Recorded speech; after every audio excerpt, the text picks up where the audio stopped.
ভাইয়া 2000 টাকা আনছি, 2000 টাকার রক্ত খাওয়াও। আরে নিয়ে আসিস যখন কড়কড়ে নোট নে, এবার খা রক্ত। শালা এবার তো ছাড়। ভাইয়া আজকে 500 নিয়ে আসি, জলদি 500 টাকার রক্ত খাও। এই নে ভাই, জলদি খেয়ে নে। 5000, 6000, 7000, 8000, এই দেখো এটাই রক্তের মালিক। আরে মশা, তোর সাথে এটা কে?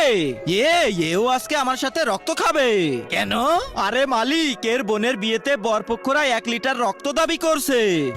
আচ্ছা তাহলে জলদি জলদি রক্ত নিয়ে নে আর টাকাগুলো দিয়ে দে। যাক, এবার 1 কোটি পুড়ে গেছে। মালিক একটা কথা বলবো? হ্যাঁ বল। কোন মানুষেরা তো আমাদের তাদের আশেপাশে যেতেই দেয় না, আর আপনি এত ভালো মানুষ যে টাকার বদলে আমাদেরকে রক্ত খেতে দেন। আচ্ছা মশা ভাই, তাহলে আজকে তুমি একটা কথা শোনো। কিন্তু তার আগে তোমার কাছে কোন